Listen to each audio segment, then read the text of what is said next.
Hello everyone, welcome back to your own channel Sambhav law. And आज इस video में हम पढ़ने वाले हैं one shot white collar crimes.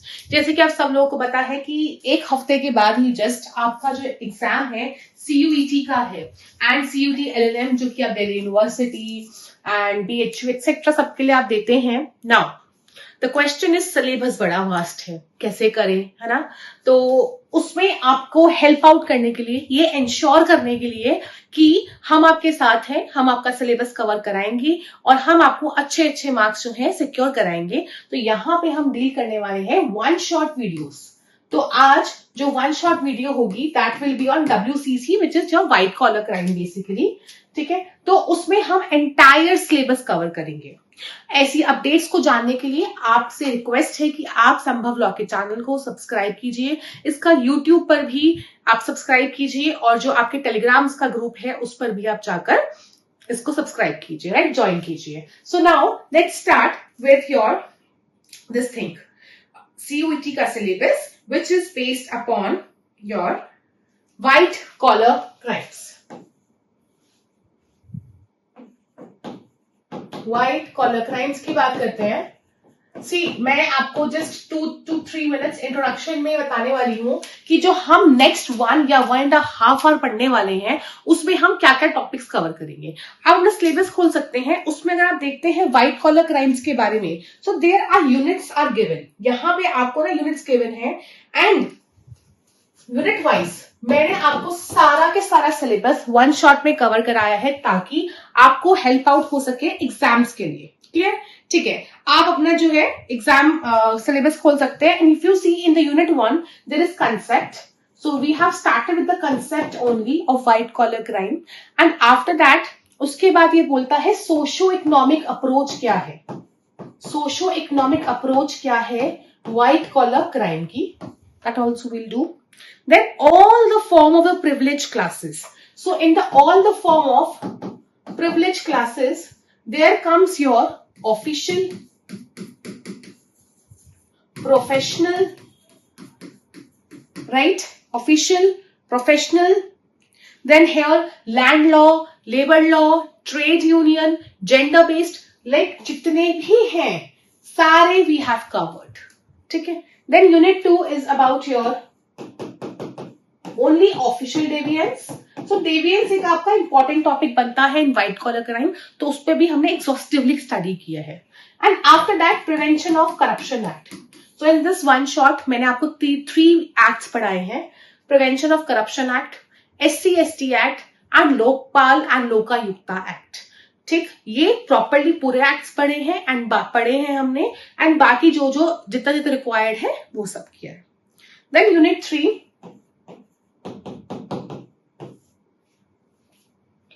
it's about your political and police deviance.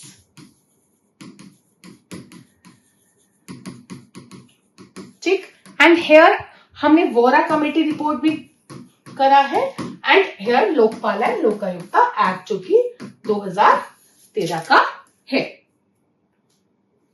Then unit 4 की तरफ चलते हैं। Here we have covered professional deviance. ठीक है, यहां पे आपका मेडिकल डेविएंस भी आ जाएगा and there is a report, Lentin report, वो किया है प्रोफेशनल में क्योंकि आपका लॉयर्स एंड एडवोकेट्स भी आता है and that's why it is here advocates act about BCI, ये सब हमने जो है कवर किया है। ठीक, lastly last unit is your gender based deviance. क्योंकि जेंडर बेस्ड डेविएंस है तो मैं यहाँ पे आपको POSH prevention of sexual harassment act at work place पढ़ाऊंगी, थोड़ा सा डोमेस्टिक वायलेंस के बारे में वो सब, and about SC and ST। This is your syllabus. ठीक है, so I have covered each and every topic apart from that, क्योंकि केस लॉस आप बहुत सारे तो रिमेंबर नहीं कर सकते, तो most important case laws are also date, right. So now let's start करते हैं व्हाइट कॉलर क्राइम्स को और देखते हैं कि कितना हमें ये फायदा देगा। ठीक है, आप खुद देखेंगे।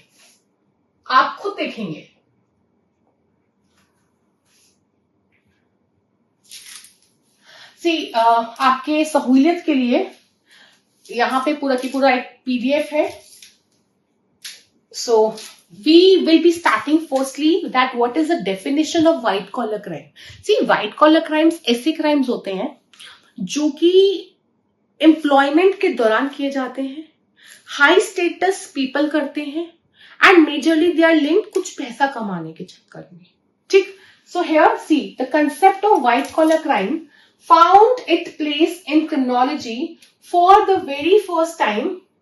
पहली चीज आपको लर्न करना है कि कब 1941 और किसने किया था? सुदरलैंड.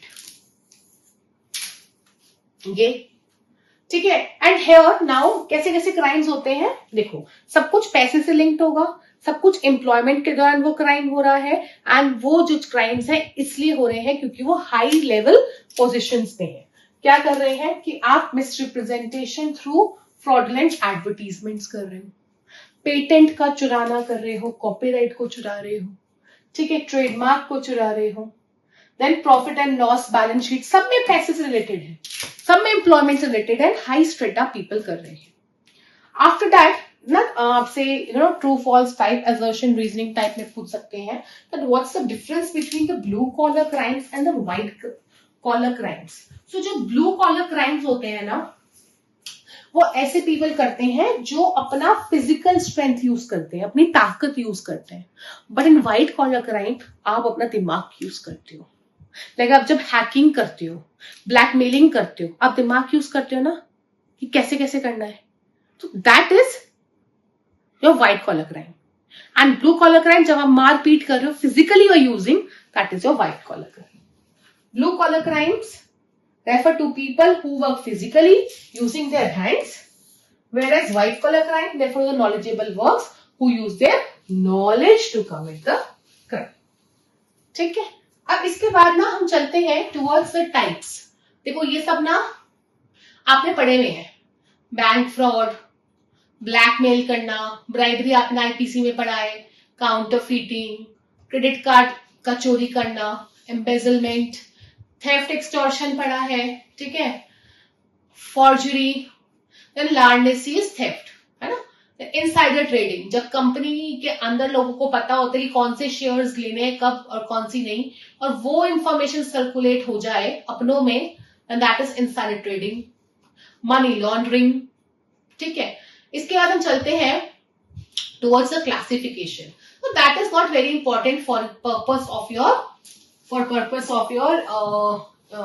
one word answers, ठीक है, जहां पे MCQs की बात होती है. बट अगर यही बात आपकी होती थ्योरी की तो ये इंपॉर्टेंट होता, तो इसको आप छोड़ सकते हैं. नाउ हियर ये ठीक है. तो जब मैंने आपको सिलेबस में बताया कि यूनिट 1 में हम सबसे पढ़ेंगे कंसेप्ट को, तो हमने कंसेप्ट पढ़ा, फिर मैं आपको लिखवाया था सोशियो इकोनॉमिक अप्रोच. तो अब आपका आ गया socio economic approach. Now see what does the socio economic approach says. एक बार पढ़ना. जो व्हाइट कॉलर क्राइम है उसकी अप्रोच थोड़ी बहुत जो है सोशियो इकोनॉमिक अप्रोच से मिलती जुलती है. कैसे? देखो सोशियो में क्या है? सोसाइटी. यहां पे आप देखेंगे सोशियो इट इज समथिंग जो कि आपकी सोसाइटी को अफेक्ट कर रहा है, एंड इकोनॉमिक जो पैसे को अफेक्ट कर रहा है. तो व्हाइट कॉलर क्राइम्स भी ऐसे ही क्राइम्स होते हैं जिसमें पैसा इंक्लूडेड है और जो सोसाइटी को भी अफेक्ट कर रहा है. Now note, every white collar crime can be a socio economic crime, but सारे socio economic crime white collar crime नहीं होते. देखो कुछ क्राइम्स है सोशियो इकोनॉमिक ऐसे होते हैं जो कि सोसाइटी को हैम्पर कर रहे हैं, ठीक है, जो कि सोसाइटी को, दोनों सेम है बट नॉट प्रॉपरली सेम. जो आपका सोशियो इकोनॉमिक है वो ज्यादा बड़ा है, that is larger. Socio economic is larger in concept, and जो व्हाइट कॉलर क्राइम है उसका स्कोप जो है वो नैरो है. Got the fact. अब सोशियो इकोनॉमिक ऑफेंसेस के इंडिया में बहुत सारे जो है, तो अगर हमें देखते हैं the socio economic offences are usually considered to be synonymous with white collar crimes, but a deep study into the concept reveals that although there is intersection between the both, लेकिन जो बाद वाला है मतलब this white collar crime, this is narrower. Why? देखो socio economic में क्या होता है, अगर मैं आपको बताऊं, इकोनॉमिकली तो अफेक्ट हो रहा है but at society at large you are affecting. But in white collar crimes economically आप कर रहे हो बट जरूरी नहीं है कि आप सोसाइटी एट लार्ज को कर रहे हो सकता है एक सिंगल पर्सन को कर रहे हो सकता है सोसाइटी एट लार्ज को कर रहे हो। व्हाइट कॉलर क्राइम में भी फॉर एग्जाम्पल ब्राइबरी आप ले रहे हो तो वो आप सिंगल पर्सन को कर रहे हो, ब्लैकमेलिंग कर रहे हो सिंगल पर्सन को कर रहे हो। बट अगर आप मानो आपने गवर्नमेंट का पैसा चुरा लिया बट वो तो पब्लिक एट लार्ज का पैसा चुराया गया ना, वहां पे सोसाइटी भी इन्वॉल्व कर गई। सो सोशो इकोनॉमिक ऑफेंस एक बड़ा टर्म है, उसमें एक छोटा term is white collar crime. ठीक है, सो व्हाइट कॉलर क्राइम्स जो है ये वो क्राइम्स है जो हमेशा अपर क्लास सोसाइटी के पीपल ही करेंगे, या कोई बिजनेसमैन करेगा, या ऑक्यूपेशन एडवोकेट लॉयर्स ये सब करेंगे। ठीक, a pensioner submitting false statement, false return may not be committing a white collar crime, but interestingly both are socio-economic। ये एक एग्जाम्पल है, मैं आपको समझा चुकी हूँ, ये छोड़ सकते हैं। ठीक है, so social crimes are those which affect the health and material of the community, जो कम्युनिटी को अफेक्ट कर रहे हैं। एंड सिर्फ और सिर्फ व्हाइट कॉलर इकोनॉमिक वो है, और एक देखो यहाँ टर्म को ना तोड़ दिया, सोशल वो होते हैं जो कम्युनिटी कर रहे हैं, इकोनॉमिक वो होते हैं जो पैसे से रिलेटेड कर रहे हैं, राइट। तो ये आपका वो हो गया।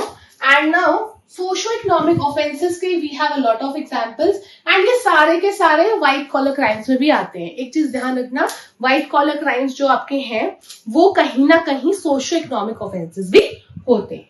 ठीक है, ये कौन कौन से हैं? Essential commodities act, prevention of corruption, ये तो बहुत ही इंपॉर्टेंट है, आपको पता ही होगा। Then food prevention of food adulteration act, then this is prevention of immoral traffic amendment act, essential commodities ये इसका अमेंडमेंट ही हो गया। एक यहाँ पे टाइप ऑफ क्वेश्चंस जो आते हैं दैट इज बेसिकली ये आपसे ईयर्स पूछ सकते हो, तो क्योंकि ये बार बार हम यूज करते हैं, आई वुड सजेस्ट यू कि आप इनके ईयर्स को अगर ध्यान रख लें तो अच्छी बात है ना, आपके लिए ही अच्छा है, अच्छी बात है। So okay, then dowry prohibition act, ये तो मैंने आपको पूरे वुमेन लॉज में अच्छे से 1961 का एक्ट पढ़ाया भी है। उसके बाद एनडीपीएस एक्ट 1985 हो गया, देन ये छोड़ सकते हो। Then this is a custom act, drug control act, income tax very important, IPC पता है which is now changed, then anti corruption laws. ये सारे के सारे लॉज जो है आपके बीएनएस व्हाइट कॉलर भी हैं एंड साथ में सोशियो इकोनॉमिक भी हैं। अब एज आई टोल्ड यू पहले ना कि हम आगे चल के मैं आपको एसेंशियल्स बताऊंगी ऑफ व्हाइट कॉलर। तो देखिए, Sutherland defined white collar crimes based upon 3 types of misbehaviour. और ये क्या बोला कि any crime which is committed by a person of high status, पहली चीज। दूसरा, those crimes committed on behalf of organizations, और आपको कोई ना कोई ऑर्गेनाइजेशन में आप काम कर रहे होने चाहिए, वहीं के ही आप कर रहे हो। ठीक है, those crimes committed against organizations whether or not these are carried out by people working the same या फिर past। तो ये आपका जो है ये हो गया। ठीक है, तो this is the first part जो one of the very important parts. देखो बेसिकली क्या है व्हाइट कॉलर क्राइम्स में, the intro part, the definition, etc., which we have done. The second part is all about your deviance. The third part is about your acts. कुछ important acts like prevention of corruption act मैं आपको बताऊंगी, SC/ST act का थोड़ा सा बताऊंगी। ठीक है, ये कुछ important acts, and last is your case laws. So these 4 topics जो है हमें cover करने हैं, and the first portion we have done. ठीक है, केस लॉस में 10 ही केस लॉस है, ये 2 एक्ट्स हम करेंगे, मैं आपको यहाँ पे लगा दूंगी, and important provisions will be dealing. तो सेकंड जो एक अब बचता है दैट इज योर डेविएंस, एंड यहां से भी बड़े क्वेश्चन बन सकते हैं, क्वेश्चन आने को आ सकते हैं, बिकॉज जब पूरा का पूरा वीडियो हो जाएगा एट द एंड मैं आपको सीयूटी के ऑथराइज सिलेबस पे लेके चलूंगी, वहां पे आपको वर्ड बाय वर्ड पढ़ाऊंगी। देखो हम ये पढ़ चुके हैं, हम ये पढ़ चुके हैं, हम ये पढ़ चुके हैं, तो ये वन शॉट तो है ही है, बट उसमें हम कुछ छोड़ नहीं रहे हैं। ठीक है, चलिए डेविएंस से बात करते हैं। Deviance is recognised violation of the cultural norms. Deviance मतलब डाइवर्ट हो जाना, मतलब फॉर एग्जांपल आप पढ़ रहे हो एंड बार बार बोलते हैं ना माइंड डाइवर्ट मत करो, माइंड डाइवर्ट मत करो। तो डेविएंस का भी मतलब कहीं ना कहीं यहाँ पे क्या होता है दैट जो कल्चरली एक्सेप्टेड नॉर्म है, आप उसको ना करके आप कुछ और कर रहे हो। जब आप कुछ और कर रहे हो तो आप लॉज भी वायलेट करोगे, कुछ ना कुछ पनिशमेंट्स भी होंगी। That is all about your deviance. It is recognised violation of cultural norms. So norms जो है ना, they basically guide the virtually all human activities. The concept of deviance is very broad. Once the category of deviance is crime, the violation of society is formally enacted criminal law. क्योंकि अगर जैसे ही persons ने deviance करना शुरू किया तो मतलब वो कहीं ना कहीं क्राइम की तरफ मूव होना शुरू हुआ, and that's why where we need the criminal law. तो ये आपके डेवियंस का थोड़ा सा महत्व है कि वो क्रिमिनल लॉ को भी एक्शन में लाता है. आप इसको देख लें, आगे चलते हैं इसके बाद.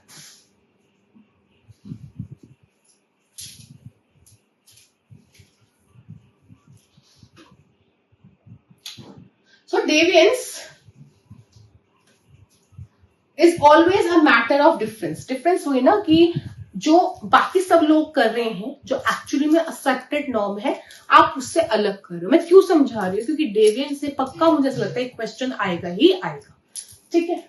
डेविएंस इमर्जेंस इन एवरीडे लाइफ, हर लाइफ में आता है. जैसे एग्जाम्पल, पुलिस का काम ये है करना, बट अगर वो एनकाउंटर्स करने लग जाए, अगर वो 3rd डिग्री टॉर्चर करने लग जाए, तो वो डेविएंस हो गया. टीचर्स का काम है मॉरली एथिकली अच्छे से पढ़ाना, बट अगर वो मिस अप्रोप्रिएशन ऑफ फंड्स करें, डॉक्टर्स करें ऐसा, एडवोकेट्स करें ऐसा, तो ये सब. ठीक. So it emerges in everyday life as we encounter people whose appearance of behavior differs from what we consider normal. तो नॉर्मल ये है कि एडवोकेट आएगा, जितना जो जैसे से बनता है वैसे ही करेगा, बट अगर वो डाइवर्ट करते हैं तो वो नॉर्मल से अलग जा रहे हैं. ठीक. Deviance can be beneficial also sometimes, but ये आपको लाइव करने की जरूरत नहीं है, how it is beneficial, how it is not. ठीक. बिकॉज इसके पीछे पूरी थ्योरी है जो कि हमने नॉर्मल क्लासेस तो करी है, बट वो एग्जाम के लिए आपके लिए not required. Now there is Durkheim's basic insight in this pioneering study of deviance. अब यहाँ पे आपको इनका नाम लर्न करना है, इनका ईयर लर्न करना है, 1964. ठीक है. बस आप नाम लर्न कर ले, ईयर की जरूरत नहीं है. He made a surprising statement that there is nothing abnormal about deviance. In fact, it performs 4 essential functions. देखो वो भी यही बात बोल रहा है यहाँ पे कि देखो डेविएंस आप कर रहे हो, ठीक है, कोई यहाँ पे गलत बात नहीं है डेविएंस करने में, बट अगर वो आपको बेनिफिट कर रही है तो. बेनिफिट नहीं करे तो फिर वो आपके लिए हार्मफुल है. ठीक है. बोला कि डेविएंस आपके लिए हेल्पफुल तभी होगी जब वो कभी कभी क्या होता है, डेविएंस डाइवर्ट हो गए. डाइवर्ट अच्छे में भी हो सकते हो. एग्जाम्पल देती हूँ कि एक टाइम पे लिव इन रिलेशनशिप्स को नहीं मान रहे हैं, बट लोग डाइवर्ट होके लिव इन रिलेशनशिप्स में आ रहे हैं ताकि इस चीज को मान्यता मिले.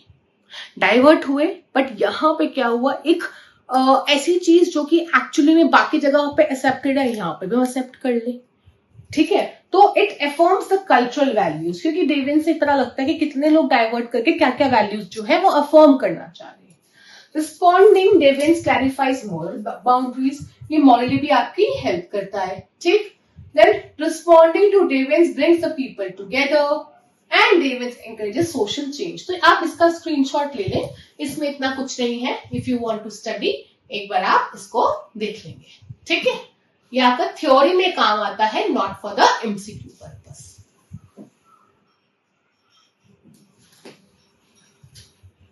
Now, after this, we will be studying the types of deviance. हम यहाँ पे types of deviance की बात करेंगे. We have various types. Like we have police deviance, we have professional deviance, we have medical deviance, trade union deviance, land law डेविएंस.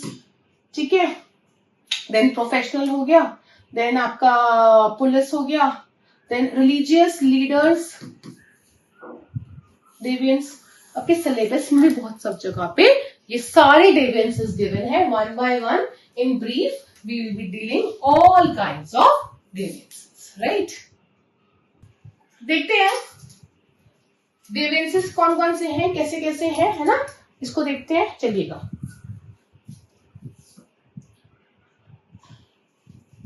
Okay. यहां पे बात आती है ऑफिशियल डेविएंस की. ये समझिएगा. ऑफिशियल ऑफिशियल डेविएंस तब होता है जब एक स्टेट है, state is your welfare, state is a welfare, ठीक है, स्टेट जो है वेलफेयर के लिए काम कर रही है, सब कुछ कर रही है, इसमें एडमिनिस्ट्रेटिव अथॉरिटीज हैं, स्टेट के वेलफेयर के लिए ब्यूरोक्रेट्स हैं, ठीक है, जब वो अपने काम से हटकर दूसरे कोई चीजों में इंडल्ज हो रहे हैं, करप्शन, देन मनी लॉन्ड्रिंग, तो दैट इज ऑफिशियल डेविएंस। सो जब अगर आपसे एमसीक्यू में पूछते हैं कि ऑफिशियल डेविएंस किससे लिंक्ड है, या तो वो स्टेट से लिंक्ड है, या वो एडमिनिस्ट्रेटिव अथॉरिटी से लिंक्ड है, या फिर वो ब्यूरोक्रेट से लिंक्ड, ठीक है। उसके बाद प्रोफेशनल डेविएंस बाय लॉयर्स। अच्छा, अब प्रोफेशनल की बात करते हैं, समवन जो कि प्रोफेशंस में है, पीपल जो कि प्रोफेशन में, प्रोफेशन में कौन कौन होते हैं, देखो प्रोफेशन में आपके एडवोकेट्स हैं, टीचर्स हैं, जर्नलिस्ट हैं, डॉक्टर्स हैं, ये सब प्रोफेशन, इंजीनियर्स हैं। तो हाउ दे डाइवर्ट, हर आप देखो how they divert, you know, हर फील्ड के loophole you know, because you deal, doctor के पास जाओगे आपको उनका लूप होल पता है, सबका पता है। तो बट हमें यहाँ पे जानना है कि उनको गवर्न करने का कौन सा लॉ है। अगर एक लॉयर अपने काम से हट रहा है तो पता कैसे लगा कि पहली बात वो डेविएंस है, इन एक्ट से। अगर वो लीगल प्रैक्टिशनर एक्ट 1875 के 17 के अगेंस्ट जा रहा है, इंडियन बार काउंसिल एक्ट 1926 के अगेंस्ट जा रहा है, this is very very important.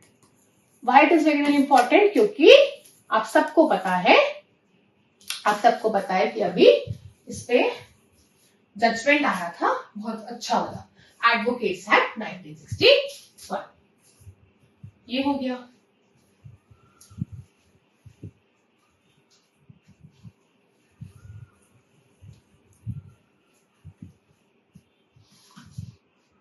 Then professional deviance by doctors. So Indian Medical Council prescribes code of ethics to regulate medical profession. The act applicable to this profession, अब medical doctors के लिए आपको पता है this Indian medical council act 1956 2019 में amend भी हुआ है, ठीक है, एक तो ये हो गया। देन इंडियन मेडिकल डिग्री 1960, आप इसको स्क्रीनशॉट ले लीजिए या आप नोट कर लीजिए, because it's a one shot and हमें सारा सिलेबस कवर करना है, तो मुझे जो स्पीड है वो बहुत जल्दी रखनी पड़ेगी। Then after that we have teachers, we have journalists, we have engineers. Now this is important. इसमें कमिटीज भी क्योंकि आएंगी और इस पे केस लॉस भी आएंगे हमारे पास। पुलिस डेविएंस,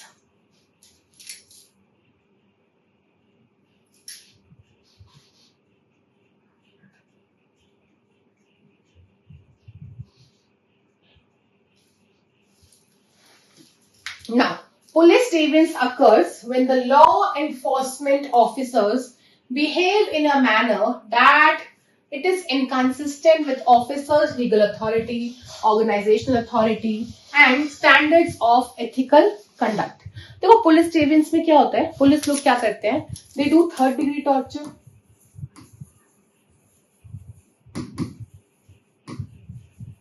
ठीक है, ये third degree method, third degree torture, वो ये सब करते हैं। There was a case Niranjan Singh versus प्रखार Rajaram.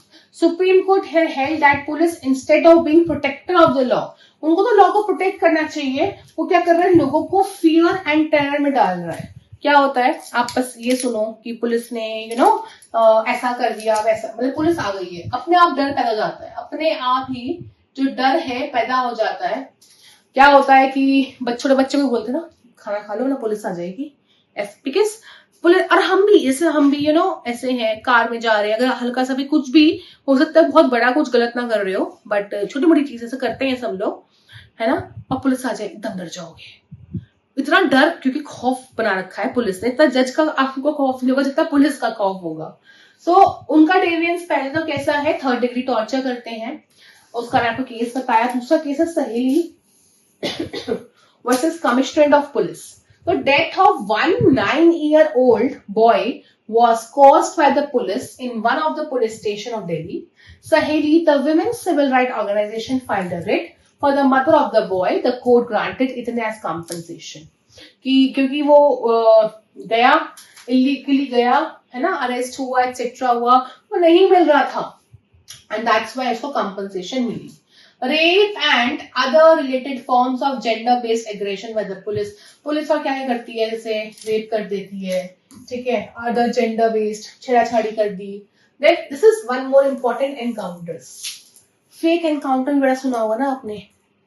Fake encounter क्यों कर देते हैं कि पुलिस को अगर लगे, है ना, रूलिंग पार्टी से अगर या किसी भी पार्टी से कहीं से भी कोई मिले कि देखो इसको उड़ा दो वरना हमारे सारे लोग खुल जाएंगे, है ना, एक बंदा उड़ जाएगा तो सारे राज भी दब जाएंगे, तो वो फेक एनकाउंटर्स कर देते हैं. या चाहे फेक ना हो बट वो क्या करते हैं, एनकाउंटर कर देते हैं, जो कि एनकाउंटर ना करके वो पकड़ सकते थे लोगों को. एनकाउंटर ना करके वो लोगों को पकड़ सकते थे. सो एनकाउंटर किलिंग्स तो बेसिकली होता क्या है कि जब सामने वाला आपको मार रहा हो तब आप ये डिफेंस लो. लेकिन आपको पता है आजकल मैक्सिमम केसेस में जहां हाई प्रोफाइल केसेस आती हैं, एनकाउंटर्स बड़े सारे हो जाते हैं. So they are empowered to use firearms in extreme conditions, right? Some examples of famous encounters are Manohar Arjun Surve, Anand Pandey. इन सबके police take money and conduct encounters, वही ये सब बताया मैंने आपको. Irshad Jahan fake encounter. These fake encounters are nothing but deviates by the police.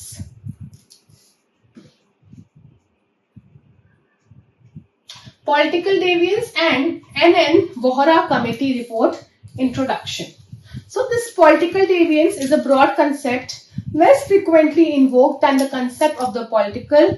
अब political day, अच्छा अब ना यहाँ पे इंपॉर्टेंट क्या है, कमेटीज भी साथ साथ आपकी आने शुरू हो जाएंगी. तो आपसे ना एग्जाम में पूछेंगे कि एनएन वोहरा कमेटी किससे लिंक्ड है, ठीक है. तो this Vohra committee is something linked with political deviance. आपको मैंने यहाँ पे लिख के दिखा दिया ना.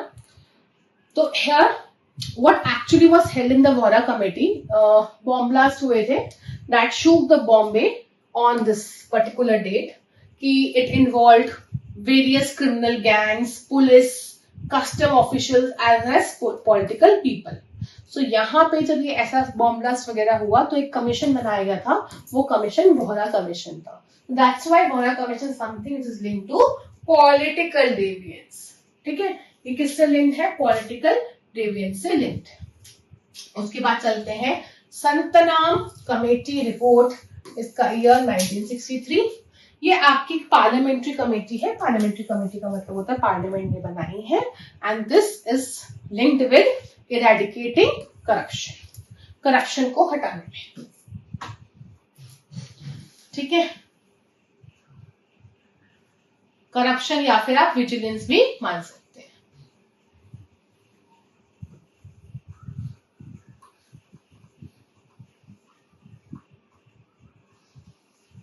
ठीक है, और भी है यहाँ पे, ऐसा नहीं है. Then this is Padmanabhaiah committee report. This is also good committee, important committee, जो कि पुलिस रिफॉर्म्स पे है. It was set by home affairs. Home affairs से सेट करी थी, ठीक है. तो दीज आर 3 कमेटीज. पहला आपको बताया वोहरा, जो कि आपकी पॉलिटिकल डेविएंस पे है. दूसरा मैंने आपको बताया संतनाम, जो कि आपका इरेडिकेटिंग करप्शन पे है. तीसरा मैंने आपको बताया Padmanabhaiah committee, which is on your home affairs. After that one institution is there which is your Lokpal institution. अगर ना आपने पढ़ा हो तो स्वीडन से ये जनरेट हुआ था.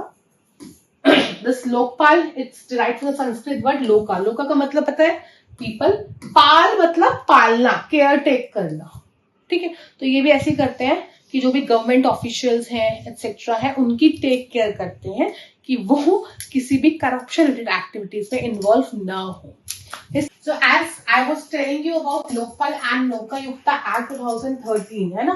पहले तो हमने इसके इंस्टीट्यूशन के बारे में बात किया एंड आई टोल्ड यू कि जो आपका है ये 1809 का जो डेट है दैट इज इम्पोर्टेंट, ठीक.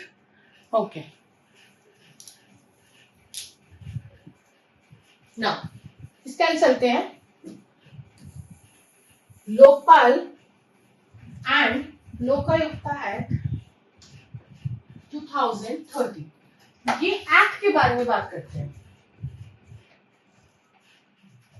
जो ये एक्ट है ना 2013 में तो इंडिया में आया था, बट उससे पहले ना स्टेट्स, बहुत सारी स्टेट्स में भी चल रहा था, जैसे महाराष्ट्र, कर्नाटक, वहां पे ये लोकपाल लोकायुक्ता चल चुका था, आ चुका था। See this is a term, Lokpal जो है वो आपका सेंटर के लिए है एंड लोकायुक्ता है जो है वो आपका स्टेट के लिए, ठीक है। So Lokpal and Lokayukta act, it seeks to provide for establishment of the institution of Lokpal for the union, जो आपको बताया, Lokayukta for the state, to inquire into the allegations of corruption against the state official, public functionaries, जो भी आपके आप बोलते हैं ना गवर्नमेंट के लोग हैं, अगर वो करप्शन कर रहे हैं उनके अगेंस्ट अगर इंक्वायरी बिठानी है, उनके अगेंस्ट अगर इंक्वायरी बिठानी है या कोई आप चाहते हो मैटर देखा जाए, सीबीआई एंड ऑल तो सब है, ठीक है, सीबीआई ऑल तो सब है,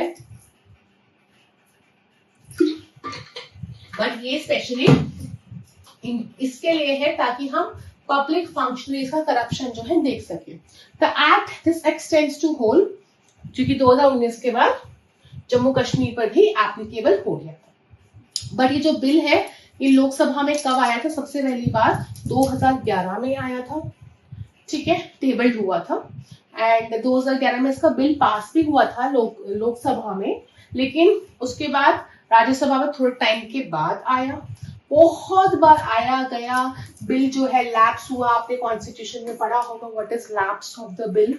ये सब करते कराते बहुत झंझट झमेलों के बाद सेलेक्ट कमेटी ने ये राज्यसभा ने जब पास किया वो 17 दिसंबर 2013 था, ठीक है, लोकसभा से पास हो चुका था, राज्यसभा से नहीं हुआ था, बहुत सारे अमेंडमेंट्स के साथ, एंड उसके बाद उनको प्रेसिडेंट का असेंट, उस टाइम प्रेसिडेंट कौन थे ये पूछ सकते हैं, प्रणब मुखर्जी जी थे, उन्होंने इसको 1 जनवरी 2014 में पास किया, ठीक है, असेंट दिया, और फोर्थ डेट जो है 16 जनवरी 2014 है।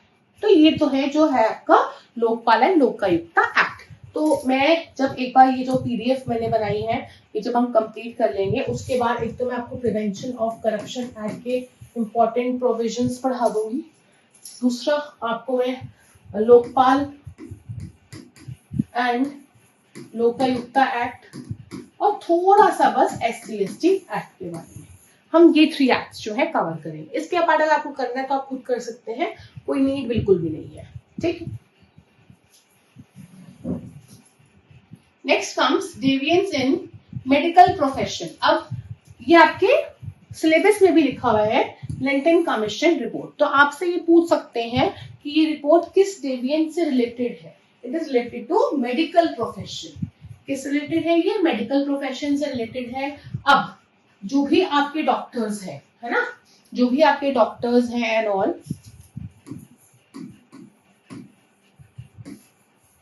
सी इफ दीज डॉक्टर्स ये कुछ भी ऐसा करते हैं which is something deviance from the normal attitude, तो लॉज कौन कौन से हैं हमारे पास उसकी बात करते हैं। सी वन इज योर PCPNDT। अच्छा, इस लॉ के बारे में ना जब हम वुमेन रिलेटेड लॉज पढ़ेंगे तब मैं तब बताऊंगी। PCPNDT, pre conception pre natal diagnostic technique act 1994। अब ये जो लॉ है ये क्यों आया था? ये जैसे क्या होता था, लड़कियां होती हैं, फीमेल फेटिसाइड को रोकने के लिए बेसिकली आया था। जब भी लेडी कंसीव करती थी वो अल्ट्रासाउंड करवाती थी, अल्ट्रासाउंड में पता लग जाता है कि इट्स अ बेबी बॉय और बेबी गर्ल, लड़की होती थी तो उसको अबॉर्ट कर देते थे। तो after coming of this act ये बिल्कुल मना है।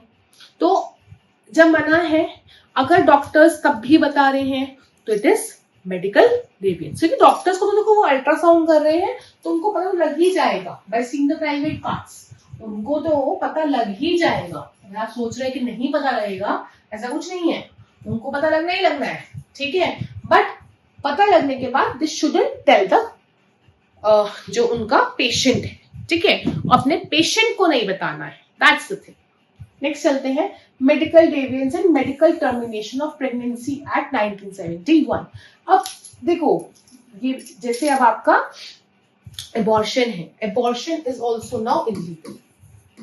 आप अबॉर्ट नहीं करा सकते, but in only certain situations जब आपको लग रहा है कि अंदर जो लड़की या लड़का जो भी बच्चा है वो एबनॉर्मल है, सिर्फ एक ही इंसान जी सकता है, आइदर बेबी और दिस, ठीक है। अदरवाइज एबॉर्शन का रीजन बेसिकली क्या होता था? एबॉर्शन का रीजन देखो यही होता था कि लड़की पैदा हो रही है तो एबॉर्ट करा दो, यही एबॉर्शन का रीजन होता था, ठीक है। सो या एबॉर्शन मतलब टर्मिनेशन ऑफ प्रेगनेंसी की बहुत सारे चीजें दे रखी हैं कि आपने अनप्रोटेक्टेड इंटरकोर्स किया एंड ऑलरेडी अनप्लान्ड था, यू हैव सेवरल चिल्ड्रन, 3-4 बच्चे ऑलरेडी हैं, उसके बाद अगर आप चाह रहे अबॉर्ट करना तो अलाउ कर देते हैं। Then because of rape female gets pregnant, ठीक है। अब रेप का स्टिग्मा ना लगे एंड ऑल ये सब चीजें उस बच्चे पर एक्सेट्रा, तो तब एबॉर्शन का वो दे देते हैं। But here also there is certain time gap, यहाँ पे टाइम गैप है कि कितने से कितने टाइम में आप जो है अबॉर्ट करा सकते हैं। So this is all about medical termination of pregnancy Act 1971. इस एक्ट में मैंने वैसे अपनी क्लासेस में हमने ये सारे विमेन लॉज डील करे हैं, ठीक है। Next is your NDPS act, क्योंकि इसका ईयर है 1985। क्योंकि होता क्या है जनरली, अगर हम बात करते हैं जनरली ये होता है स्टूडेंट्स कि ना क्योंकि मेडिकल प्रोफेशन में आप दवाइयाँ लेते हैं तो उसमें एक अमाउंट ऑफ ड्रग्स भी होता है, जैसे किसी को डिप्रेशन है तो ये देना वो देना फलाना बहुत सब चीजें होती हैं, तो किसको कितना अमाउंट देना वो भी यहाँ पे आता है, कवर होता है। Next comes legal profession disciplinary committees on BCI. हमने मेडिकल पढ़ लिया, उसकी रिपोर्ट भी हमने पढ़ ली, इससे रिलेटेड रिपोर्ट में क्या कहा गया है वो आपको करने की सच जरूरत नहीं है। सो अब हम बात करते हैं लीगल प्रोफेशन की। See, legal profession disciplinary committees of BCI. Law, ये मैं आपको ऑलरेडी बता चुकी थी कि ऊपर कि लॉयर्स को कौन कौन से लॉज रूल करते हैं। Legal practitioners act, Indian bar council act and advocates act, this is a major law, ठीक है। ये तो हमारे पास है, ठीक है। सो बट यहाँ पे एक बॉडी है which is your BCI, bar council of India की जो बॉडी है ये बहुत ही मेजर रोल का काम करती है। This body it's a statutory body, why? Because ये एडवोकेट्स एक्ट 1961 से ये आई है। अब ये सारे के सारे एडवोकेट्स को रिप्रेजेंट कर रही है, तो उसके सेक्शन 4 में साफ साफ बता रखा है कि ये बीसीआई की जो बॉडी बनी है उसका कॉन्स्टिट्यूशन क्या क्या होगा। नाउ अगर कोई भी एडवोकेट मिसकंडक्ट कर रहा है तो उसको हम निकाल सकते हैं, सस्पेंड कर सकते हैं, उसके एटिकेट्स हम चेक करेंगे, उसके ऊपर डिसिप्लिन कमिटीज लगाएंगे एटसेट्रा। सो कहने का मतलब ये है कि एडवोकेट्स अपनी मनमाही हरकतें नहीं कर सकते, ठीक है। अगर करोगे तो क्या हो जाएगा, सस्पेंड कर देंगे, आपसे लाइसेंस छीन लेंगे, आपका पूरा प्रोफेशन ही खत्म हो जाएगा। Similarly goes for the medical also, तो यहाँ पे हमारा ये खत्म होता है। तो लास्ट जो एक हमें डेविएंस पढ़ना है दैट इज योर जेंडर डेविएंस, है ना। उसके बाद हम केस लॉस पे आएंगे, जो कि मेरा आई told you the third criteria जो है, third criteria, and after fourth जो हमें पैराक्स पढ़नी है, ठीक। तो जेंडर बेस्ड डेविएंस की बात करते हैं। जेंडर बेस्ड डेविएंस कैसे होता है कि हमें लड़का और लड़की की तरफ नॉर्मल रहना है, क्योंकि कोई लड़की है तो आप उसके साथ कुछ एबनॉर्मल बिहेव नहीं कर सकते, क्योंकि कोई लड़की है तो अगर वर्क प्लेस पे आ रही है तो आप उसको सेक्सुअली हैरास नहीं कर सकते। That is why we had sexual harassment act, तो पॉश एक्ट इसको हम बोलते हैं, ठीक है, prevention of sexual harassment act at work place. तो ये कब आया था, 2013 में आया था, and this is majorly based upon your Vishaka case. Vishaka versus state of Rajasthan is a case. पहले विशाखा केस आया था। विशाखा केस में बोला गया कि हमें क्या करना चाहिए, 2 टाइप की कमेटीज, एक तो इंटरनल कंप्लेंट कमेटी और एक लोकल कंप्लेंट कमेटी। अगर आपके मेंबर्स 10 या 20 मेंबर्स आपकी ऑर्गेनाइजेशन में कम हैं तो आप कमेटी नहीं बना सकते ना, तो ज्यादा है तो आप एक इंटरनल कंप्लेंट कमेटी बनाए, कम है तो एक लोकल कंप्लेंट कमेटी जो डिस्ट्रिक्ट की होती है वही फंक्शन करेगी। अब पॉश से रिलेटेड इंक्वायरीज कंप्लेंट्स ये सुनेंगे। ये इस लॉ में हेल्ड हुआ था, विशाखा वर्सेस राजस्थान। पहले ये केस आया था on the basis of that only posh act बना 2013। और उसके बाद भी जजमेंट्स आए जो कि बहुत बहुत इंपॉर्टेंट जजमेंट्स हैं, ठीक है। मैंने सिर्फ इंपॉर्टेंट जजमेंट्स ही बताए हैं, ऐसा कुछ नहीं बताया कि जो इंपॉर्टेंट नहीं है। एंड वो जजमेंट्स थे आपके Apparel Export Promotion Council versus A K. Chopra and Medha Kotwal and others versus Union of India. ये आप नोट कर लें, ये आप नोट कर लें। I am giving you 1 minute and फिर हम आगे चलते हैं। ओके, तो Apparel Export Promotion Council versus A K. Chopra and next is Medha Kotwal and others versus Union of India.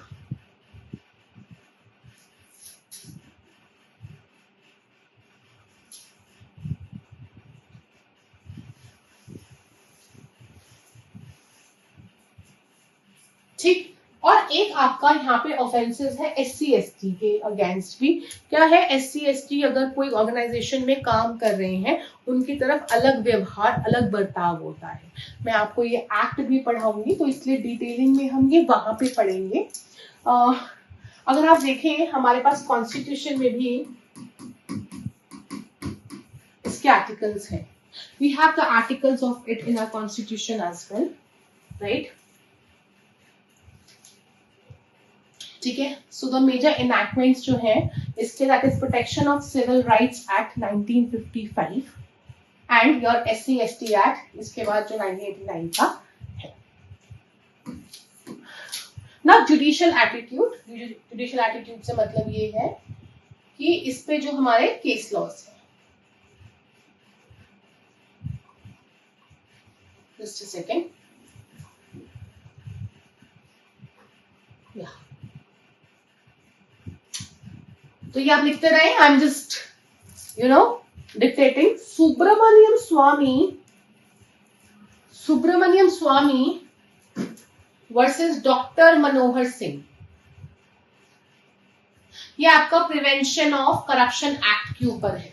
PCA act जो है आपके सिलेबस में है, so that's why. Then Jayalalitha versus Union of India. Again, it's on Prevention of Corruption Act. Again, it's on Prevention of Corruption Act.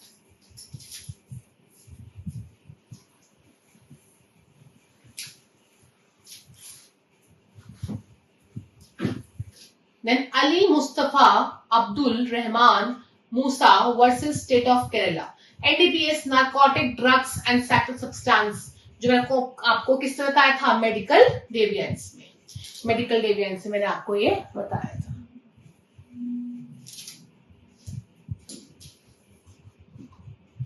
Next is state of Punjab versus Balbir Singh. Again it is an NDPS।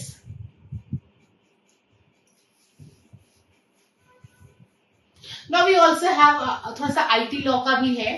It's Rediff case, बस ऐसे learn कर लो। पूरा name is Rediff communication limited versus cyber booth. इसके बाद है Yahoo Inc versus Akash Arora and other. It's on IT law.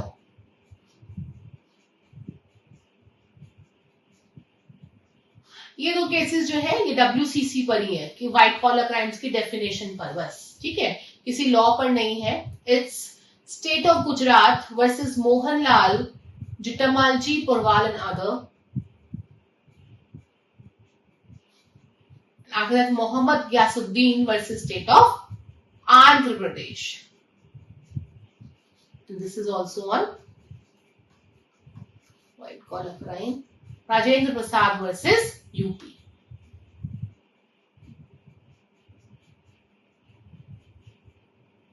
अभी इसको थोड़ा सा आप लिखेंगे भी और समझेंगे भी,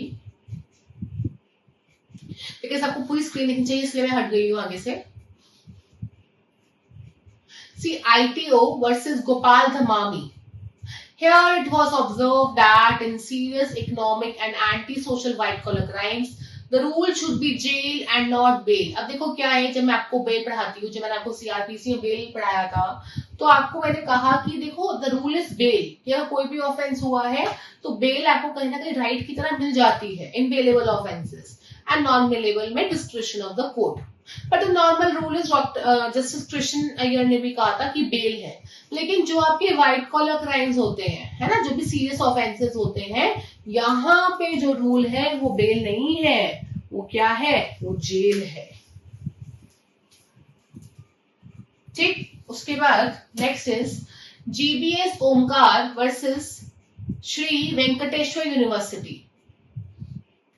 यही कि ये जो क्राइम्स है बहुत सीरियस होते हैं, तो जो इसके क्रिमिनल्स भी होते हैं वो भी बड़े सीरियस वाले होते हैं।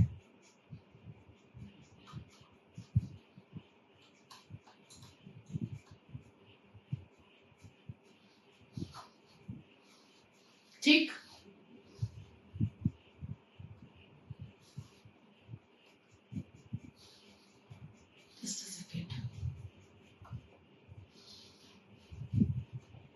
now next is your Sunil Kumar versus State of Haryana. In this, justice has opined that criminals do not hesitate in approaching court even by abusing the process of court and sometimes succeed also. The instant case belongs to the same category. Petitioner feels that merely because he has black marketer and succeed in exploiting the helplessness of the poor people of society and engaging of the capable employers, lawyers, he has right to use, abuse, misuse the process of the court and can approach any court at any time without any hesitation and without observing any required procedure prescribed by law. इतना सा करने की जरूरत नहीं है, ये basically जो है एक्सप्लॉइटेशन ऑफ मनी के ऊपर है एंड व्हाइट कॉलर क्राइम में आपका है। लास्ट केस फिर आपकी पीडीएफ एंड हो गई है। This is the last case. Here it is held that economic offenses are increasing all the time, है ना, तो ये स्मगलिंग के ऊपर है। This is basically on smuggling, आप इसको नोट कर लेंगे। लिखा हुआ है ब्रैकेट में privilege class deviance and that's why I said deviance जो है इसका मोस्ट इंपॉर्टेंट है। तो यूनिट 1 में इट इज कि एक तो आपको कंसेप्ट पता होना चाहिए, कंसेप्ट मैंने आपको बता दिया। देन आपको सोशो इकोनॉमिक स्ट्रैटेजी कंसेप्ट पता होना चाहिए, that I told you. Then all the forms of privilege class deviance, तो मैंने आपको डेविएंसेस के फॉर्म्स बता दिए। इसमें 3 लिखा हुआ है। ऑफिशियल डेविएंस में लेजिस्लेटर, जजेस, bureaucrats, official we have done, ठीक है, यूनिट 1 ही चल रहा है। देन उसके बाद professional we have done, right. Then there is trade union, वो नहीं करना। लैंड लॉ नहीं करना, नहीं आता क्वेश्चन बिल्कुल भी। अपर क्लास डेविएंस वो आपको पता है, अपर क्लास ही करते हैं। पुलिस डेविएंस वी हैव डन, ठीक। उसके बाद जेंडर बेस्ड डेविएंस वो भी मैंने आपको बता दिया।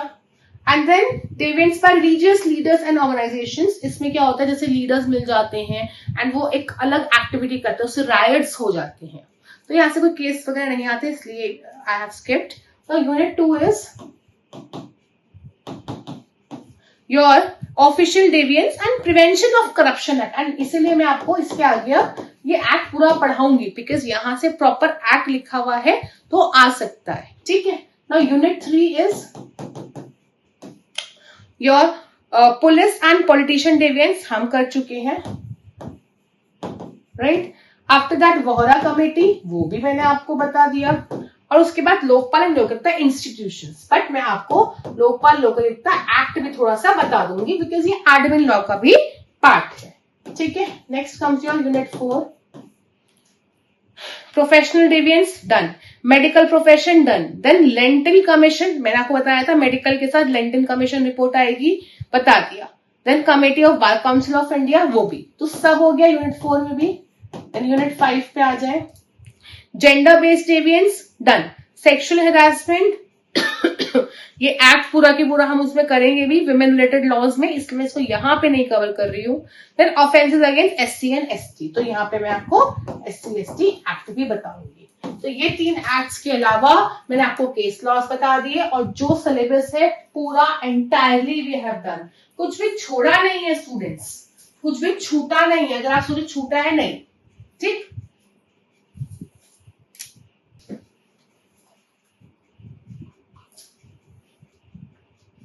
Okay, now we will be dealing in this class prevention of corruption act. थोड़ा सा इसको मैं एग्जॉस्टिवली करेंगे क्योंकि ये एक्ट जो है आपके दे रखा है, ठीक है। Prevention of corruption act 1988। Okay, so now पहले तो मैं आपको बता दूं कि आपको नंबर ऑफ चैप्टर्स पढ़ने हैं, तो वो सबसे एंड में देखते हैं। देन यहीं पर ही मैं आपको इंपॉर्टेंट सेक्शंस जो है वो करा रही हूँ मार्क। डेफिनेशंस हम देखेंगे। Then we have important section कि आप स्पेशल जजेस को कहां पे अपॉइंट करते हो, ठीक है। यहाँ पे जो है पावर्स कैसे होनी चाहिए, ट्राई टू डू समरी 3, 4, 5, 6 आपको चारों ही करने हैं। इनके सेक्शंस भी एंड इंग्रेडिएंट्स भी आपको पता होने चाहिए। अभी हम आगे करेंगे। देन नेक्स्ट चैप्टर चलते हैं। This is your offences and penalties. देखो छोटा ही है, बड़ा नहीं है, इजी है, ठीक है। अब ये जो ऑफेंसेस एंड पेनल्टीज है, सिंस ये आपका अमेंडमेंट से आया, एक तो 7 कर लेंगे बिकॉज स्टार्टिंग है, देन 7 है बिकॉज ये अमेंडमेंट से आया है, तो इसीलिए बाकी आपको और करने की जरूरत नहीं है। यहाँ पे एक आपको punishment for habitual offender 14, punishment for attempt, बस। देखो जिसने पूरा एक्ट पढ़ रखा है किसी एपीओ के एग्जाम के लिए एक्सेट्रा, अच्छी बात है। जिसने नहीं पढ़ रखा उनको ये इंपॉर्टेंट सेक्शंस जो है करने हैं।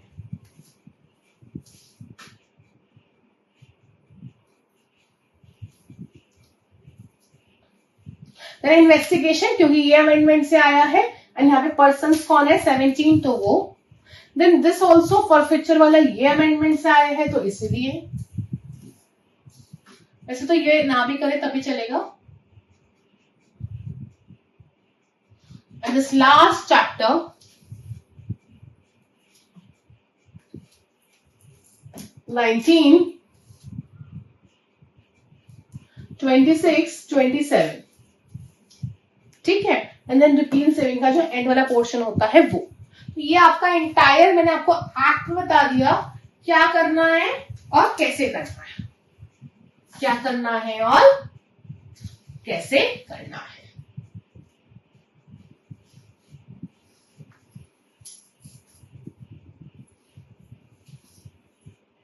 चलिए आगे चलते हैं, एक्ट स्टार्ट करते हैं अपना।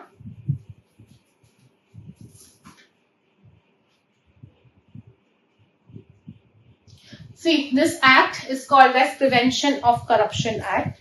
ये तो पता ही है, सारे नहीं करने हैं इसमें। एक तो आपको क्योंकि 2A इलेक्शन करना है, ठीक।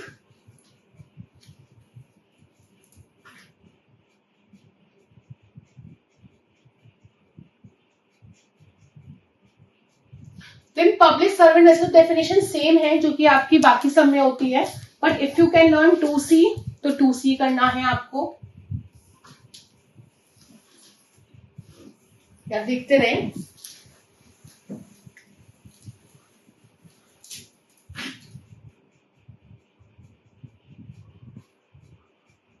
इसके इंग्रेडिएंट्स करने की जरूरत नहीं है, सिर्फ वो ही करेंगे बस। देन अनड्यू एडवांटेज 2D करना है, 4 ही है ना, 4 ही है, तो ये हमारा हो गया। Now next chapter, this is your appointment of special जजेस। सेक्शन 3, यस आपको करना है, बट इसमें सिर्फ इतना करना है कि जजेस को अपॉइंट कौन करेगा, चाहे सेंट्रल गवर्नमेंट चाहे स्टेट गवर्नमेंट, वो जो है जजेस को अपॉइंट कर सकते हैं। इसके अलावा कुछ नहीं करना। बट वो अपॉइंट तभी होगा जब वो स्पेशल जज है, या सेशन है, या एडिशनल है, या असिस्टेंट है। इस सीआरपीसी लिखा है, अभी लिखा रहेगा बिकॉज हर एक्ट को हमने बीएनएसएस के अकॉर्डिंग नहीं अमेंड किया है।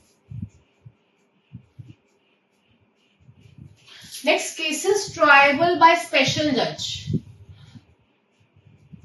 स्पेशल जज यहाँ पे केसेस कौन कौन से ट्राई करते हैं ये आप छोड़ सकते हो section.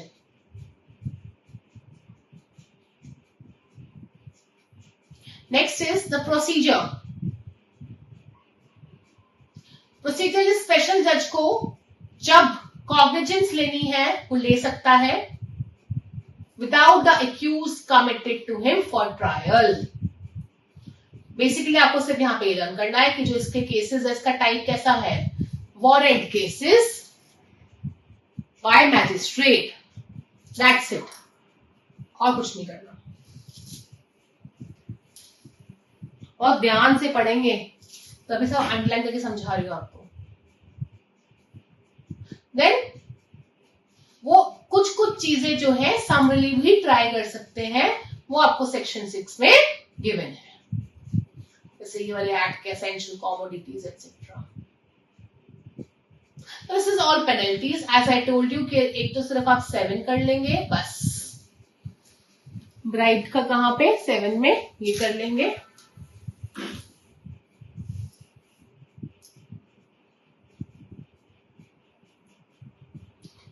Because it came by amendment. आप ये बस ये जानेंगे अमेंडमेंट कौन से ईयर में आया है, 2018।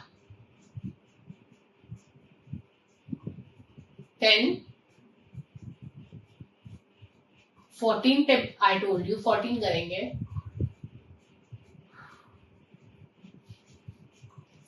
देखो 14 में भी ना 18 में अमेंडमेंट है। पनिशमेंट फॉर हैबिचुअल ऑफेंडर, जो भी हैबिचुअल ऑफेंडर, इसका पनिशमेंट भी लर्न करेंगे। Not less than 5 but may extend to 10 years। Not less than 5 but may extend to 10 years, right. ये हो गया। देन अटेम्प्ट का punishment not less than 2 but may extend to 5 years। In 17, yes, you have to do persons authorized to investigate। कौन कौन investigate करेगा? एक तो सिर्फ दिल्ली की स्पेशल पुलिस, वो मेट्रोपॉलिटन एरियाज हैं तो वहां पे सीआरपीसी सेक्शन 8 लगेगा, बट अब बीएनएसएस में ऐसा कुछ है ही नहीं, है ना, तो ये हमारा किसी काम का नहीं है। बाकी जगहों पे डीएसपी और पुलिस ऑफिसर। तो कहने का मतलब यही है कि पुलिस ही इन्वेस्टिगेट करती है, बट दिल्ली पुलिस हो सकती है स्पेशल वाली, और डीएसपी और police officer of the equivalent rank.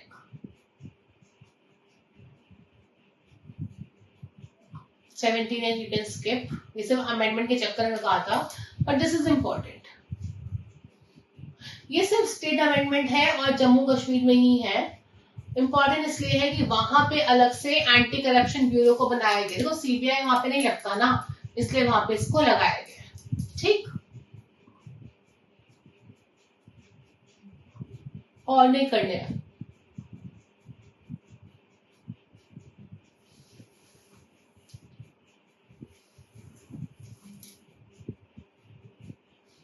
ये चैप्टर नाम लर्न कर लेना बिकॉज ये अमेंडमेंट से आया था। 4A की 4A में कौन सा चैप्टर है? Attachment and forfeiture of property.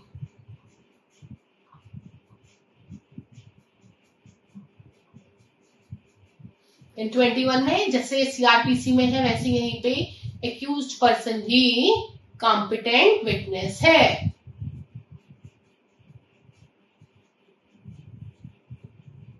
और स्पेशल जजेस कहां से अपॉइंट हो रहे हैं? क्रिमिनल लॉ अमेंडमेंट 1952 में। ये वेरी वेरी इंपॉर्टेंट, क्योंकि वो अपॉइंट कैसे हो रहे हैं इस लॉ के तहत। अब अपील में जाना है तो किसके पास जाएंगे? हाई कोर्ट के पास, या रिवीजन में जाना है तो, ठीक है, क्योंकि हम स्पेशल जज को क्या मान रहे हैं? सेशन जज। सेशन जज से अपील में हाई कोर्ट के पास जाएगा। इसने किसको हटाया है? प्रिवेंशन ऑफ करप्शन एक्ट 1947 को एंड क्रिमिनल लॉ अमेंडमेंट 1952, जहां से स्पेशल जज अपॉइंट हुए हैं। ये भी आ सकता है, this is important. And with this we are done. Yes. So this act we are done. Properly अच्छे से कर दिया हमने, ठीक है। तो यहीं से ही you can expect 1 to 2 questions. जितना बताया that's enough. Now इसके बाद अब हम लोकपाल लोकायुक्ता 2013 वाला एक्ट करेंगे and lastly we'll do SC and ST Act and with that we'll wind up our white collar crimes. That's it. Okay. Now let's do Lokpal Lokayukta Act. Now it's the turn of Lokpal and Lokayukta Act students. ठीक है, तो इसको करते हैं लोकपाल और Lokayukta act को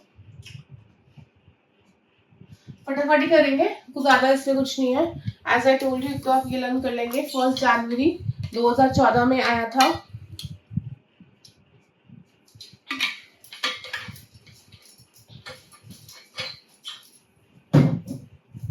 ठीक है, ये एसेंडेड हम ऑलरेडी अपने थ्योरी वाले पोर्शन में कर चुके हैं।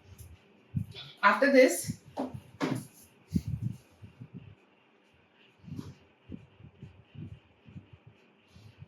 ये रहा एक्ट।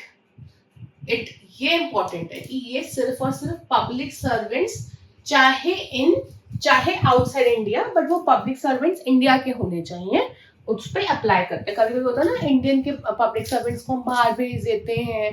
ठीक है, तो ये हो गया। तो उसके बाद यहाँ पे देखते हैं बेंच। ये सब कुछ नहीं करना, ये भी नहीं करना, जो जो बस बताऊंगी वही करना है। ठीक है, ये भी नहीं करना।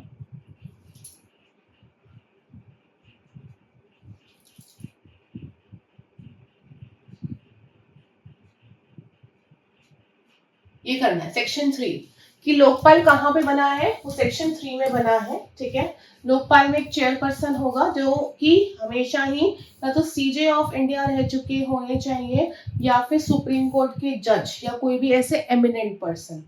फिर बाकी मेंबर्स नॉट एक्सीडिंग 8। तो एक तो आपका चेयरपर्सन प्लस 8 ये आता है। सेक्शन नंबर भी पूछ लेंगे, ये भी पूछ सकते हैं। आउट ऑफ विच 50% जो है shall be the judicial member. तो जो लोकपाल में जैसे मेंबर्स हैं, 8 मेंबर्स है, उसमें 4 मिनिमम जो है जुडिशियल मेंबर्स जो है होने चाहिए। ठीक है, उसके बाद ये एंड मतलब 4 तो टोटल 8 में से 4 तो जुडिशियल मेंबर्स होने चाहिए, एंड इनके में से ही 50% से ज्यादा, मतलब मिनिमम 50% SC ST OBC भी होने चाहिए, माइनॉरिटीज या वुमेन, ये सारे। ठीक, अब वो जुडिशियल में भी हो सकते हैं, नॉन जुडिशियल में भी। मेजरली तो आपको ये याद रखना दिस थिंग। और एक्सपीरियंस कितना चाहिए, मिनिमम 25 इयर्स का, ये भी पूछ लेते हैं।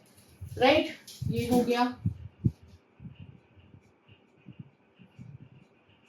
बस ये करने की जरूरत नहीं है। देन ये भी करने की जरूरत नहीं कि चेयरपर्सन ये कैसे अपॉइंट होता है, बिकॉज ये बहुत ज्यादा एग्जॉस्टिव हो जाएगा फिर। ठीक है,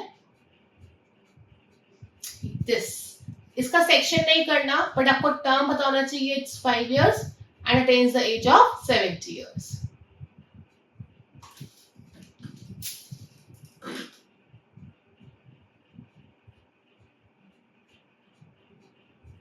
आगे चल रहे हैं।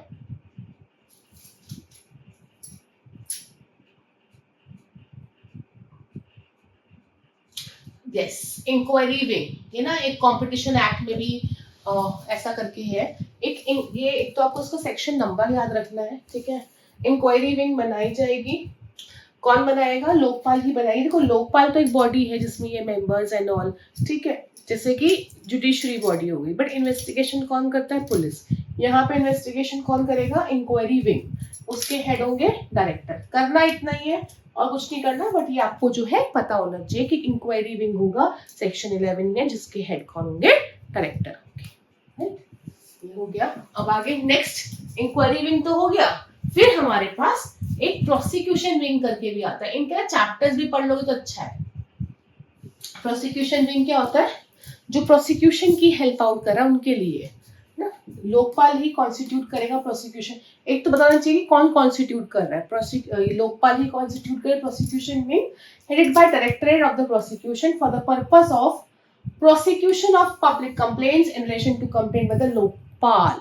ठीक, ताकि ये कंप्लेंट्स लिख सके। बस और कुछ करने की जरूरत नहीं है इसमें, ये नहीं करना। बस इतना जान लो कि इनके एक्सपेंसेस किस में आएंगे, कंसोलिडेटेड फंड ऑफ इंडिया में आएंगे। सेक्शन नंबर जानने की जरूरत नहीं है, ये very very very very very important. ठीक, कि किस पर लगता है। एक तो आपके प्राइम मिनिस्टर पर जुरिस्डिक्शन है ना, एक तो प्राइम मिनिस्टर पर, देखो यहां से देखो। देन जो भी group A, group B, group C और ग्रुप डी के ऑफिसर्स होते हैं, एंड बाकी सेंट्रल गवर्नमेंट। वो इन चार। अब ग्रुप ए के कौन है, ग्रुप बी के कौन है, ग्रुप सी के कौन है, तो इतना डिटेलिंग में जाने की जरूरत नहीं है, बस इतना ही लर्न कर लो। Group A B C D, central government and prime minister, ठीक। बट आई वुड से अगर आपके पास टाइम है, बिकॉज ये तो वन शॉट है, तो ये सेक्शन जो है अपने आप से पूरा पढ़ लेंगे आप लोग,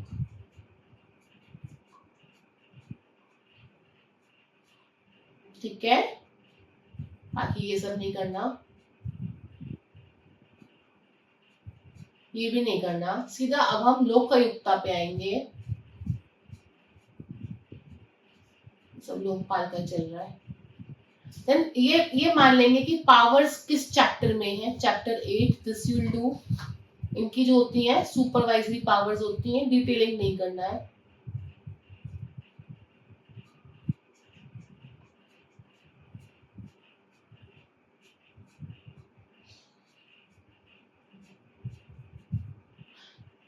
फिर स्पेशल कोर्ट्स जो है कौन बनाएगा, सेंट्रल गवर्नमेंट, ये बताना चाहिए। सेक्शन 35 कौन बनाएगा, सेंट्रल गवर्नमेंट स्पेशल कोर्ट्स बना रही है, जो कि प्रोसिक्यूशन ऑफ करप्शन एक्ट के केसेस जो है हियर करेगी। ट्रायल कितने टाइम में जाना चाहिए, 1 साल। ये रहा।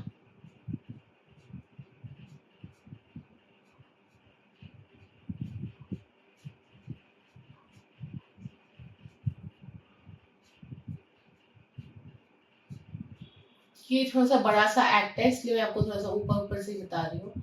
ऑफेंसेस एंड पेनल्टीज भी नहीं करना, मिसलेनियस, ओके।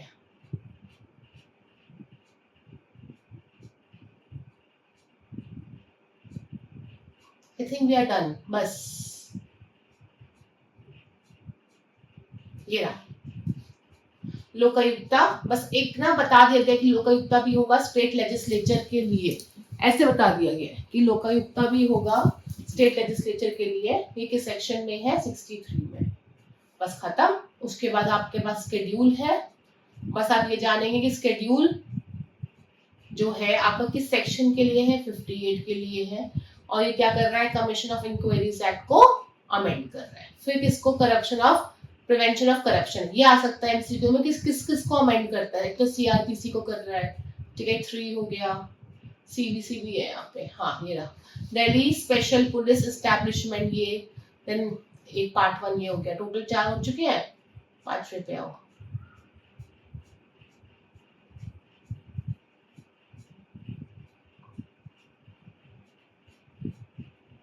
बस खत्म, that's it, we are done with this, ठीक है स्टूडेंट्स। जितना मैंने बताया बस उतना करना है, उससे ऊपर नहीं करना है। तो आपका प्रिवेंशन ऑफ करप्शन एक्ट जो है, sorry this Lokpal Lokayukta act जो है डन हो गया है। ये मानेंगे कि स्वीडन से आया है, 1809 में आया है। किस पे अप्लाई होता है, कैसे होता है, ये मैंने आपको सब बता दिया है। तो लास्ट अब हम चलते हैं SC/ST एक्ट की तरफ। फाइन, चलिए इसको इरेज करके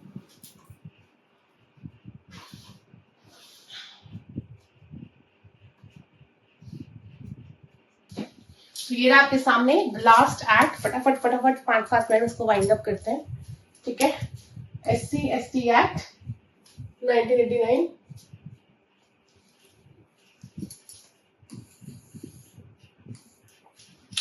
ये जो एक्ट है, it's an act to prevent the commission of offences of atrocities against the members of SC and ST। पहली चीज तो ये क्या है, एट्रोसिटीज को हटा रही है। दूसरी चीज क्या है, स्पेशल कोर्ट्स बना रही है, राइट। ये हो गया। अब इसमें आपको एक तो ये पढ़ना है that what do you mean by atrocity. वैसे ये सेक्शन 3 में बहुत ही एग्जॉस्टिवली बताई हुई है। उसके बाद आपको इसमें बस SC और ST के बारे में पढ़ना है, which has the same meaning as in clause 24 and 25 of article 366 of the constitution.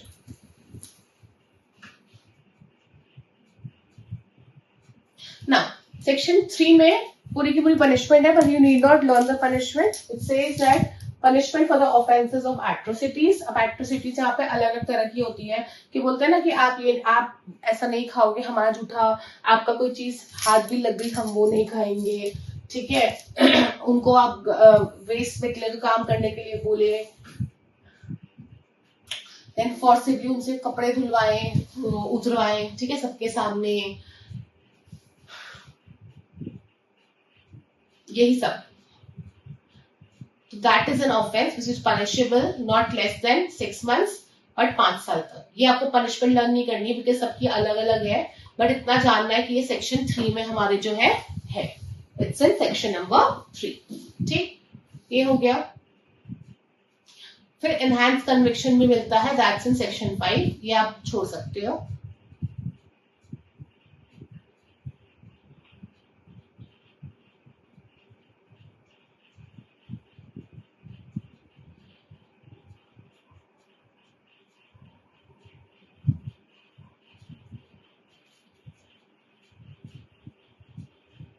Then again special court आपका आ गया।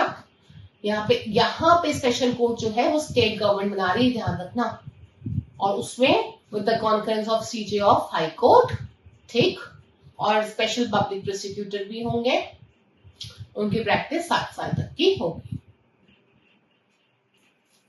एक्चुअली मुझे लगा था कि कुछ सेक्शन उसमें जो है गायब हैं, just a minute, let me see, yes, देखो ये वही ना 14 है, जैसे अमेंडमेंट से आया था अपील्स, ये गायब है, ये और देख लेना अपील्स इसमें, ठीक है, ये पूरा की पूरा यहाँ से पूरा गायब ही था। वो जो एक्ट है थोड़ा सा आप इसको ठीक कर लें, ये एक्ट गलत खुल गया था, राइट। यहाँ मैं आपको बता रही हूँ सेक्शन 3 में पनिशमेंट फॉर ऑफेंसेस एट्रोसिटीज, ये हो गया। देन बाकी कुछ नहीं करना, 5th अगर आप कर सकते हैं तो, ठीक है। उसके बाद हम चलते हैं, एक एक नया टर्म है एक्सटर्नमेंट, आपको तो आना चाहिए, बस ये चैप्टर नंबर 3 में है, इसके अलावा और कुछ नहीं, that it's in chapter number 3। After that we have special codes, ये मैं आपको सेक्शन 14 बता चुकी हूँ। स्पेशल कोड के साथ साथ में यहाँ पे एक्सक्लूसिव स्पेशल कोड भी होता है।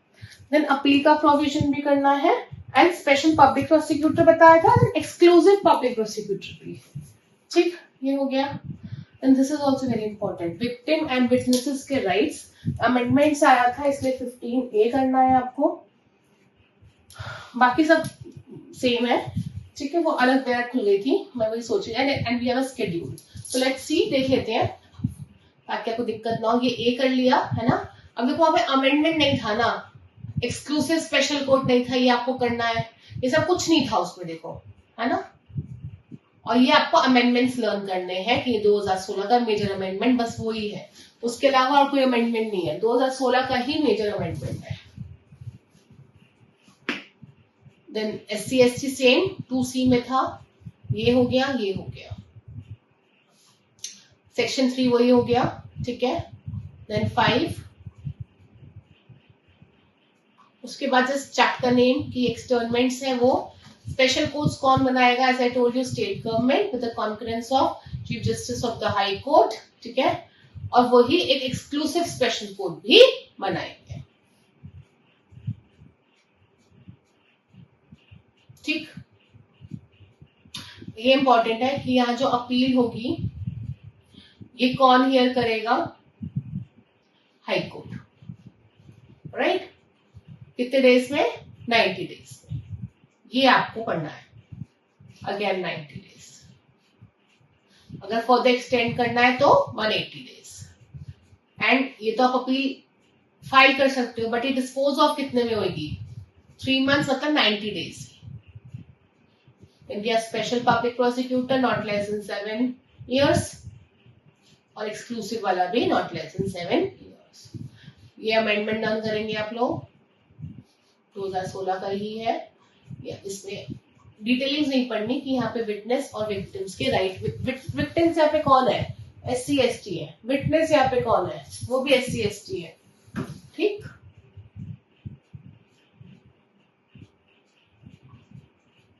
मिसलेनियस में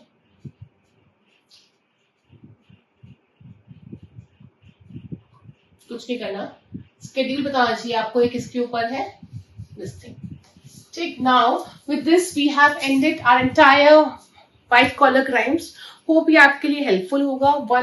नॉट मोर देन 1.5 घंटा की क्लास नहीं होगी, 1 से 1.25 घंटे के बीच की क्लास है। इसको आप सुनिए, 2 से 3 बार सुनिए and it will help you for sure it will help you. अगर व्हाइट कॉलर क्राइम में क्वेश्चन आएगा तो आई एम 100% श्योर यहाँ से आना ही चाहिए। That's it. अगर आपको अच्छी लगी हो वीडियो तो आप प्लीज कॉमेंट भी कर सकते हैं and thank you so much.